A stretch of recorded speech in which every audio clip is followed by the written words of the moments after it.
એક સમયની વાત છે. એક મોટા વેપારી હતા. એમનો વેપાર એટલો મોટો હતો કે એમના જેવો વેપારી ભાગ્યે જ કોઈ હોય. લાખો રૂપિયાનો વેપાર, અગણિત નોકર ચાકર અને ઘરમાં અઢળક સંપત્તિ. એમનો ધમધમતો વેપાર ચાલતો હતો, જેમાં તેઓ જથ્થાબંધ માલ ખરીદતા અને વેચતા અને એમાંથી પુષ્કળ નફો કમાતા. શેઠ જેટલા મોટા વેપારી હતા એટલા દયાળુ પણ હતા. કોઈ ગરીબ કે દુખી વ્યક્તિ એમના આંગણેથી ખાલી હાથે પાછો ન જાય. જેને અનાજ જોતું હોય એને અનાજ આપે, કપડાં જોતા હોય એને કપડાં આપે. ક્યારેય કોઈને કડવા વેણ ન કહે. ગામ પરગામમાં એમને ખૂબ સારી આબરૂ હતી અને લોકો એને માન આપતા. શેઠને 4 દીકરા હતા. ચારેય ભણી ગણીને હોશિયાર થયા અને વેપારમાં પણ ઉસ્તાદ હતા. ચારેય ભાઈઓ સંપથી રહેતા, કામકાજ કરતા અને આનંદ કરતા. સમય જતા શેઠ વૃદ્ધ થયા. તેમણે ચારેય દીકરાઓને બોલાવ્યા અને કહ્યું કે જુઓ બેટા, હું હવે ઘરડો થયો છું. મોત ક્યારે આવશે એ કહી ન શકાય. હવે તો હું હાજા માંદો રહું છું. એટલે મોટા દીકરાએ કહ્યું, એમાં તમે શા માટે મૂંઝાવશો? અમે સારામાં સારા વૈદ્યોને બોલાવીશું, તમારી ખૂબ સેવા કરીશું, તમારો વાળ પણ વાંકો નહીં થવા દઈએ. એટલે શેઠ બોલ્યા કે હું જીવી નહીં શકું એની મને ચિંતા નથી, ચિંતા છે મારા ધનની.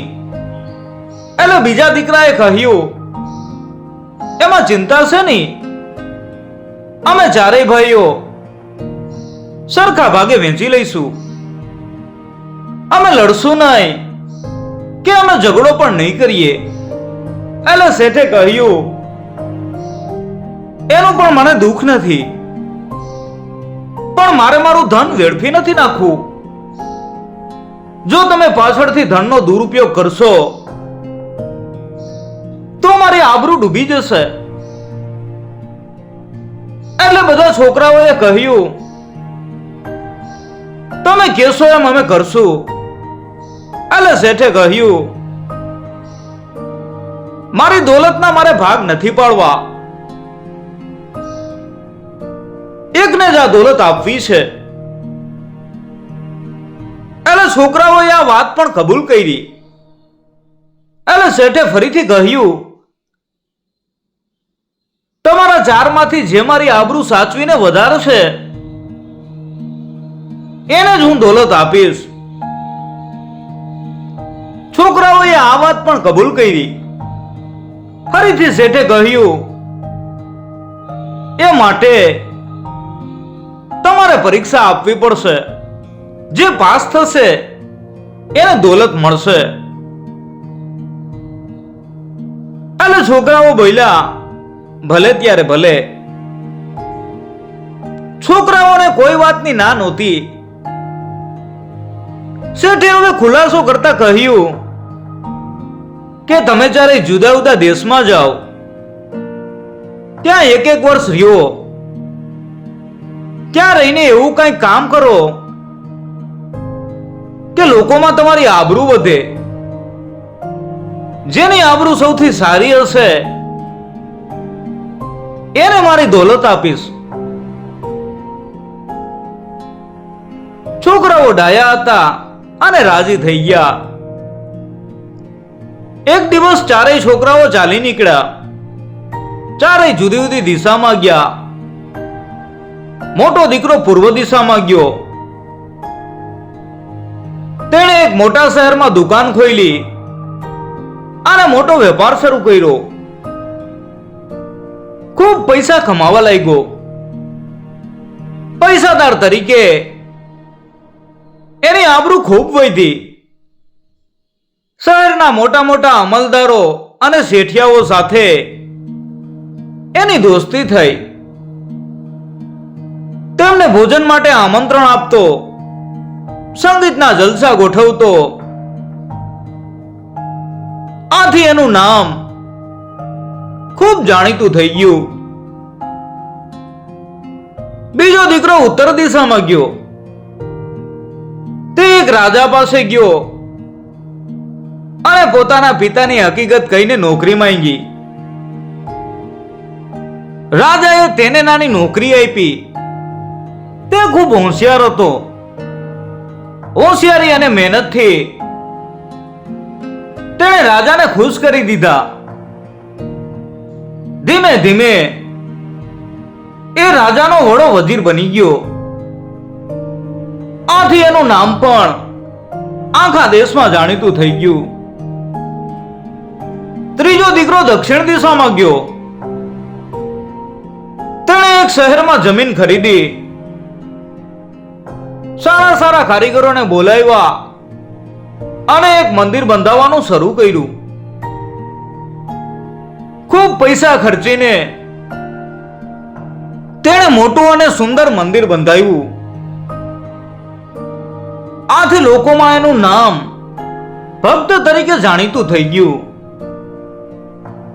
હજારો લોકો મંદિરમાં દર્શન કરવા આવવા લાગ્યા અને શેઠના દીકરાના બધા વખાણ કરવા લાગ્યા. સૌથી નાનો દીકરો પશ્ચિમ દિશામાં ગયો. તેણે પોતાનો સાહુકારી ઠાઠ છોડી દીધો. કિંમતી કપડા કાઢી નાખ્યા અને સાદા કપડા પહેર્યા. કેટલીક દવાઓ ખરીદી અને એક પેટીમાં ભરી એક મોટી જોડી લીધી, જેમાં ચણા અને ગોળ ફેર્યા. નાના મોટા કપડા સીવડાવીને એક પોટલું બાંધ્યું. પછી તેણે આખા ગામમાં ફરવાનું શરૂ કર્યું. સૂરજ ઉગે ત્યારથી આથમે ત્યાં સુધી તે ગામમાં ફરે. શેરીએ શેરીએ જાય. કોઈ માંદું હોય એને દવા આપે, કોઈ ભૂખ્યું હોય એને ચણા અને ગોળ આપે, કોઈની પાસે કપડા ન હોય તો કપડા આપે, જે કોઈ દુખી હોય એને મદદ કરે. આમ કરતા કરતા ઉનાળો આવ્યો. ત્યારે તેણે એક પરબ માંડી.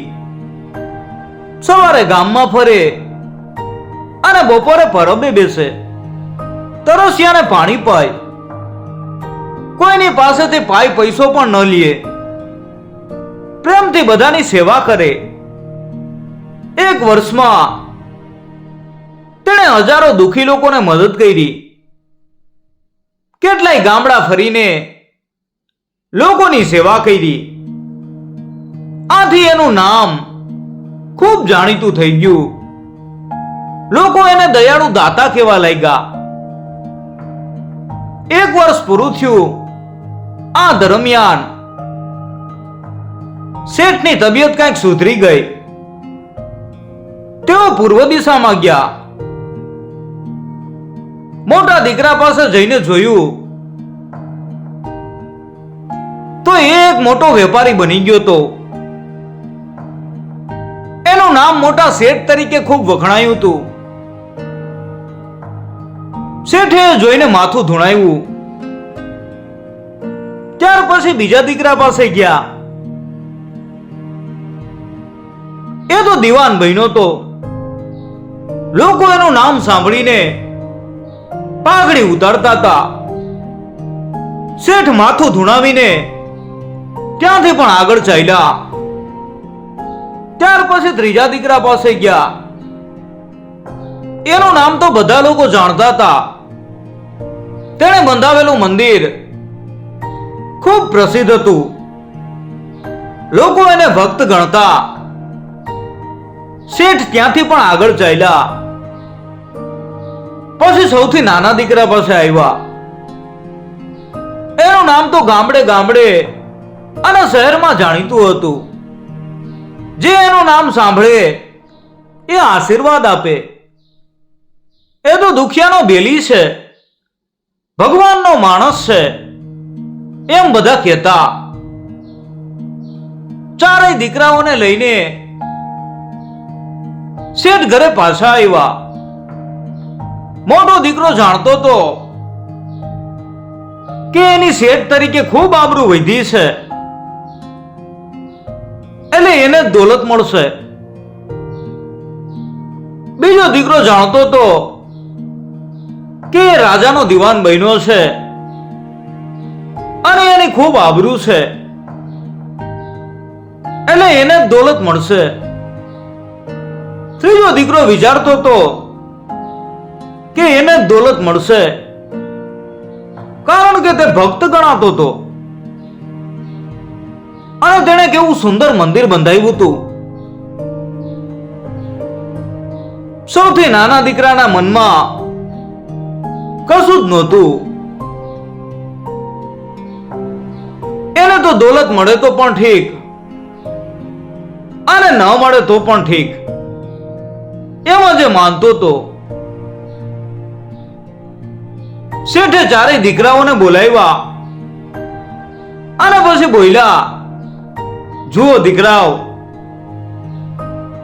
મોટાએ વેપારી બનીને દોલત મેળવી, એમાં કઈ સાચી આબરૂ નથી. મરી જાય એટલે એને કોઈ યાદ નથી કરતું, માટે મોટાને મારી દોલત નહીં મળે. મોટાનું મોં વીલું થઈ ગયું. પછી શેઠે કહ્યું, બીજો રાજાનો દીવાન બન્યો એટલે લોકોમાં જાણીતો થયો, પણ એ કઈ સાચી આબરૂ ન કહેવાય. દીવાનને પાછળથી લોકો ગાળો જ દેતા હોય છે, છતાં આવવાથી કઈ સાચી આબરૂ નથી મળતી, માટે તેને પણ મારી દોલત નહીં મળે. બીજાનું મોં પડી ગયું. પછી શેઠ બોલ્યા, પૈસા ખર્ચીને મંદિર બંધાવ્યું એટલે લોકોએ બંધાવનારનું નામ જાણ્યું, પણ એ મંદિરથી લોકોને કઈ ફાયદો ન થયો. લોકો તો બીજા મંદિરે પણ જતા હતા અને એના વિના અટકી ન પડત. થોડા સમય પછી એનું નામ લોકો ભૂલી જવાના, એટલે એને પણ મારી દોલત નહીં મળે. એ બિચારો પણ ઝાંખો પડી ગયો. છેવટે શેઠ બોલ્યા, સાચી આબરૂ તો આ નાના છોકરાએ મેળવી છે. તેણે લોકોની સેવા કરી, તેણે દુખિયાઓના દુઃખ ભાંગ્યા. એનું નામ તો લોકોના દિલમાં લખાઈ ગયું. પ્રેમથી લોકો એને યાદ કરે છે. તમે ત્રણેય તો પૈસાથી અને સત્તાથી આબરૂ મેળવી. પૈસા ન હોય અને સત્તા પણ ન હોય ત્યારે આબરૂ પણ ન હોય. સેવા કરીને મેળવેલી આબરૂનો ક્યારેય નાશ નથી થતો. નાનો છોકરો મરી જાય તો પણ એનું નામ બધા યાદ રાખવાના. એટલે મારી દોલત આ નાનાને આપું છું. નાનો છોકરો ઊભો થયો. તેણે પિતાજીના પગમાં માથું મૂક્યું અને હાથ જોડીને કહ્યું કે પિતાજી, મારે એ બધી દોલત નથી જોઈતી. અમને ચારેય ભાઈઓને સરખા ભાગે વેચી આપો. અને શેઠ બોલ્યા, ધન્ય છે દીકરા. પેલા ત્રણેય છોકરાઓના મોં વિલા થઈ ગયા હતા. દોલતમાં ભાગ મળવાનું સાંભળીને તેઓ ખૂબ રાજી થઈ ગયા. નાના દીકરાને ન તો કોઈ દિલગીરી હતી કે ન તો આનંદનો કોઈ ઉભરો. એ હંમેશા જેવો હતો એવો શાંત અને સંતોષી રહ્યો. આ વાર્તા આપણને શીખવે છે કે સાચી આબરૂ કે સન્માન, સંપત્તિ, સત્તા કે દેખાદેખીના કાર્યોથી નથી મળતા, પરંતુ નિસ્વાર્થ સેવા અને લોકકલ્યાણના કાર્યોથી મળે છે, જે લોકોના હૃદયમાં સ્થાન બનાવે છે. એમનું નામ કાયમ રહે છે. નાના છોકરાની નમ્રતા અને ત્યાગભાવ પણ દર્શાવે છે કે સાચો વ્યક્તિ સંપત્તિથી મોટો નથી બનતો, પરંતુ તેના ગુણો અને સ્વભાવથી મોટો બને છે.